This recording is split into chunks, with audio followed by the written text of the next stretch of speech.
આજે આપણે મેંગો લસ્સી બનાવીશું। હવે આપણે કેરીને સુધારી લઈશું અને એના નાના નાના કટકા કરી લઈશું। આ અમારા ઘરના આંબાની કેરી છે જે ખૂબ જ મીઠી હોય છે, એટલા માટે અમે ખાંડ થોડીક જ લીધી છે, જેના કારણે આપણી લસ્સી બહુ ગળી ના થઈ જાય એટલા માટે।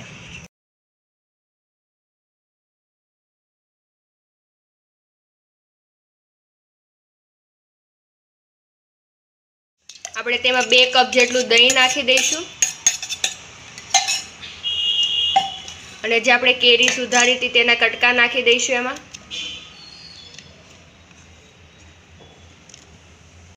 આપણે એક જ કેરીના કટકા કર્યા છે અને બીજી કેરીમાંથી આપણે એને ગાર્નિશ કરવા માટે ઝીણા કટકા કરી લઈશું અને તેમાં આપણે સ્વાદ મુજબની ખાંડ નાખી દઈશું।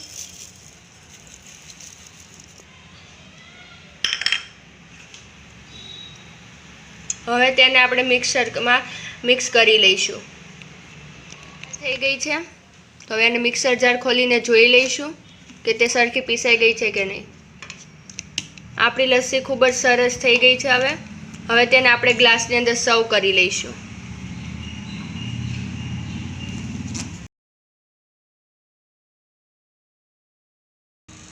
આપણે જે કેરીના ઝીણા કટકા કર્યા હતા તેના ઉપર નાખી દઈશું, જેનાથી સ્વાદ લસ્સીનો સારો આવે છે। હવે આપણે તેના પર થોડા કાજુ બદામ નાખીને સર્વ કરી લઈશું।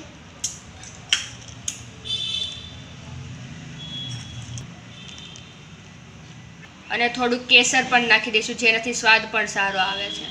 આપણી મેંગો લસ્સી તૈયાર છે। જો તમને વિડીયો ગમ્યો હોય તો અમારી ચેનલને લાઇક કરો, શેર કરો, સબસ્ક્રાઈબ કરો, કોમેન્ટ કરવાનું ભૂલશો નહીં।